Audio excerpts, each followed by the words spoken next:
Hi అండి అందరికీ. నేనిప్పుడు బనానా మిల్క్ షేక్ ఎలా తయారు చేసుకోవాలో చూపిస్తాను. చూసేయండి.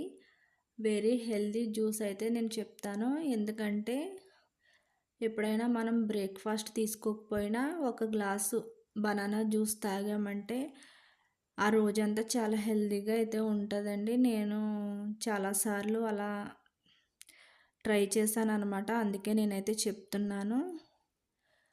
ఇప్పుడు ఏమేం కావాలో కూడా చూపిస్తాను రండి. కావాల్సిన పదార్థాలు బనానా, నేనేమో చక్కెరకేళి అరటిపళ్ళు అయితే తీసుకున్నానండి. మీకు ఏవి అరటిపళ్ళు అవైలబుల్ ఉంటే అవి తీసుకోండి. కాచి చల్లార్చిన పాలు ఒక గ్లాసు, అలాగే పంచదార, కొంచెం బూస్ట్ కూడా అయితే వేసుకుంటానండి. ఇప్పుడు మిక్సింగ్ జార్ తీసుకుని అరటిపళ్ళు తొక్కలు తీసేసి మిక్సింగ్ జార్లో అయితే వేసేసుకుంటున్నాను. అలా వేసుకున్న తర్వాత ఒక స్పూన్ షుగర్ అయితే వేసుకున్నాను. ఒక స్పూను బూస్ట్ కూడా వేసుకుంటున్నానండి.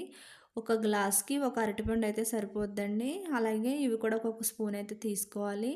కాచి చల్లార్చిన పాలు గ్లాస్‌లో సగం పోసానండి. పోసి మిక్సీ అయితే పట్టేసుకోవాలి. ముందు తిక్కి పేస్ట్ పట్టుకుంటేనే కానీ పాలన్నీ పొయ్యకూడదండి. మెత్తగా గ్రైండ్ అవ్వదు.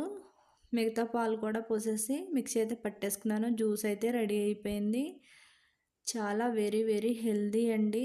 అన్నిట్లో బూస్టు పంచదారే కదా అని అనిపించవచ్చు చూసేవాళ్ళకి.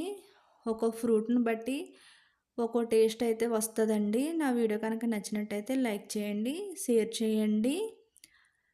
అలాగే కొత్త వాళ్ళు ఎవరైనా నా ఛానల్ చూస్తున్నట్టయితే సబ్స్క్రైబ్ చేసుకోవడం అయితే మర్చిపోకండి. Thank you for watching friends.